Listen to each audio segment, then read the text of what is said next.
Welcome back to the GovCon Intel Briefing, produced by CyberCloudAI.Tech. I'm Alex, and it's Thursday, July 23rd, 2026. And I'm Maya. We're here to give you the lowdown on federal opportunities, agency intelligence, and critical market signals that matter to your GovCon business. That's right. Every week, we dig into the noise so you don't have to.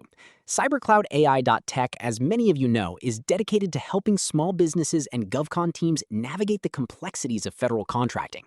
We provide top-tier support in cybersecurity, cloud, AI, and federal capture strategy, all without that Fortune 500 overhead. Exactly. We're all about giving you that competitive edge.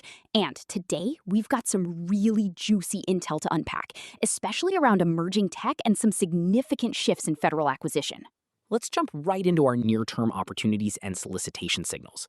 First up, we're seeing a strong push towards identity security consolidation across federal agencies. Oh, this is big, Alex.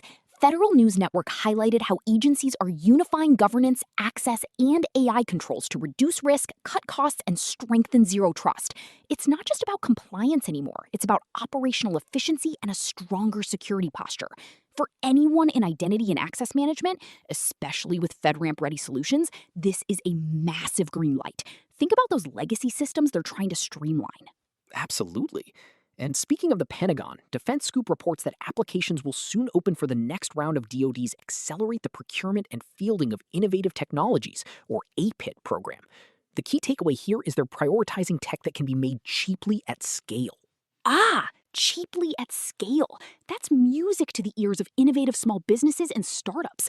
It means the DoD isn't just looking for cutting edge. They want practical, deployable, and affordable solutions that can actually make it into the field quickly.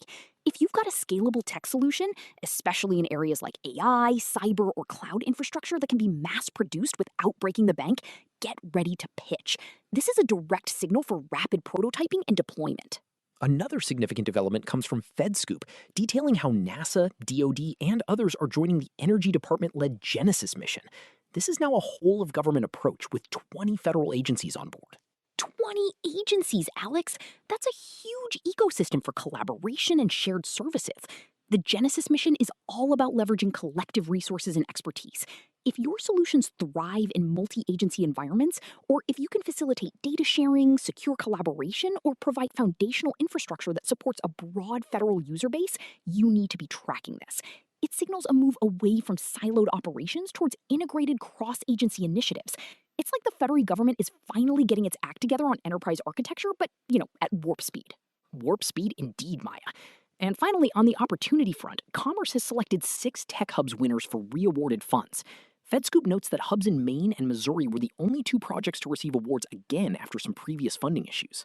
This is a fascinating one. It shows resilience in these regional tech ecosystems and a continued federal commitment to fostering innovation outside of traditional tech hubs. If you're a small business or a GovCon team looking to partner or provide services within these specific geographic regions, especially in Maine and Missouri, these re-awarded funds mean renewed activity and potential for local contracts. It's about regional economic development tied directly to tech innovation. Keep an eye on the specific focus areas of these hubs for alignment. Moving on to agency and customer intelligence, we have some interesting insights into how federal entities are evolving. Defense Scoop reports on how technology and acquisition reform are propelling Navy submarine production. This is a great example of how the industrial base is getting a tech injection. The article highlights centralized accountability, industrial base funding, and even gaming engine floor training for modernizing naval shipyards. What this tells me is that the Navy is serious about efficiency and innovation in their production lines. For GovCon teams, this means opportunities in advanced manufacturing, digital twins, simulation technologies, and even workforce development solutions that leverage modern training methods. If you can help them build faster, smarter, and more efficiently, they're listening. It's not just about the subs, it's about the entire production ecosystem. That's a critical point, Maya. And on a different note, FedScoop published a report from a watchdog that links the VA's software management woes in part to a CIO vacancy. The GAO found that the VA's Enterprise Software Asset Management, or ESAM, initiative and software license inventory project lack governance frameworks and planning.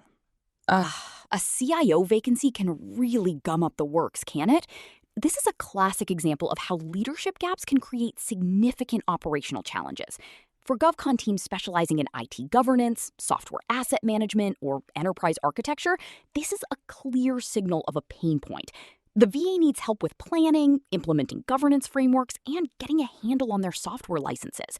If you have a track record of bringing order to IT chaos, especially in large, complex organizations, the VA represents a significant opportunity to provide critical support. This isn't just about selling software, it's about providing the expertise to manage it effectively. It's a chance to be a strategic partner, not just a vendor. Now, let's shift gears to budget and broader market movements that could impact your capture strategies. Federal News Network reports that House Republicans have adopted a $95 billion budget proposal. This is a long-shot effort to fund the Iran war and other White House priorities, including $73 billion for the Pentagon and national security, $12 billion for farmers, and $10 billion for voting law changes. This is a big political signal, Alex. While it's described as a long shot, the sheer size and the priorities within it are worth noting. $73 billion for the Pentagon and national security, even if it's part of a contested package, indicates a continued strong focus on defense spending. GovCon teams in the defense sector should track how this plays out, as even parts of such proposals can influence future appropriations or direct spending. It speaks to the ongoing geopolitical landscape and the administration's perceived needs. Indeed. And on a more positive note for our sector, FedScoop announced that a bill to modernize federal procurement, the Federal Improvement in Technology Procurement Act, has passed the House after stalling last Congress. Aha! This is fantastic news for everyone in GovCon, especially those working with cloud services. This bipartisan bill would raise purchase thresholds and, crucially, allow for prepayments on cloud services. That's a game changer. Prepayments can significantly ease cash flow for cloud providers and make it much easier for agencies to adopt modern, scalable solutions. It removes a major hurdle for cloud adoption and signals a legislative commitment to streamlining federal IT acquisition. This is a clear indicator that Congress is actively trying to make it easier to do business with the government, particularly in the tech space. That really is a significant step forward. However, we also need to keep an eye on some potential headwinds.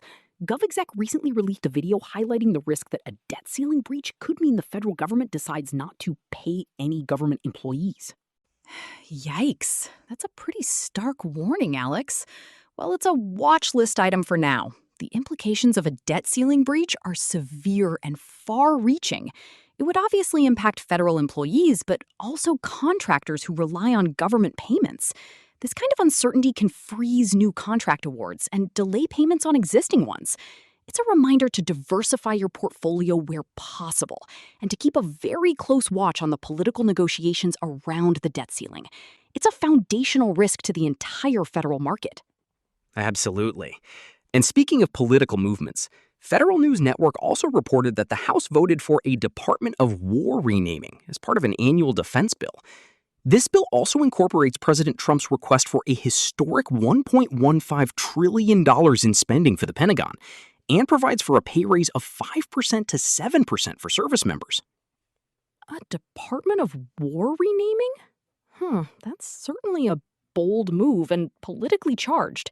But beyond the name, the $1.15 trillion in Pentagon spending is the real headline here for GovCon. That's a massive budget, signaling continued, robust investment in defense capabilities.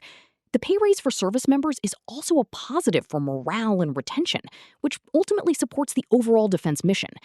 While the renaming is symbolic, the budget numbers are concrete signals of where significant federal dollars are headed. It's a clear indication that defense remains a top priority, regardless of the political rhetoric. All right, Maya. Let's wrap up with 3 practical capture actions our listeners can take based on today's intelligence. My favorite part? First up, based on the FedRAMP identity security push, the DoD's APFIT program, the Genesis mission, and the Commerce Tech Hubs, I'd say proactively assess emerging tech opportunities and initiate capture threads now. Don't wait for the RFP. If your solutions align with identity consolidation, scalable defense tech, multi-agency collaboration, or regional innovation, start building relationships and shaping requirements today. Get ahead of the curve. That's solid advice. For our second action, drawing from the Navy's submarine production modernization and the VA software management challenges, I'd recommend deep dive into agency-specific challenges and acquisition reforms for strategic positioning. Understand the unique pain points, like the VA's CIO vacancy and ESAM issues, or the Navy's drive for industrial efficiency. Position your capabilities not just as solutions, but as answers to their specific documented problems. Show them you've done your homework. Yes, exactly. And for our third and final action, considering the House's $95 billion budget proposal, the Federal Improvement in Technology Procurement Act passing, and those debt ceiling warnings, I'd say actively monitor legislative and budgetary shifts for their impact on federal spending and procurement methods. The passing of the FIT Procurement Act, especially with cloud prepayments, is a huge positive, but you also need to track those larger budget battles and potential debt ceiling issues. Understanding these macro-level shifts allows you to anticipate funding flows, adapt your pricing models, and adjust your overall market strategy. It's about being agile in a dynamic environment. Excellent, Maya. 3 really actionable takeaways for our GovCon community. Always. And that brings us to the end of today's GovCon Intel briefing. We hope this intelligence helps you sharpen your focus and strengthen your capture efforts. Absolutely. For more in-depth GovCon cybersecurity, cloud, AI, compliance, and capture support, make sure to visit www.cybercloudai.tech. We're here to help you succeed. And don't forget to check out our other technology and GovCon podcasts. You can find them all at www.cybercloudai.tech/Spotify. Thanks for tuning in, everyone. We'll catch you next time. See you then.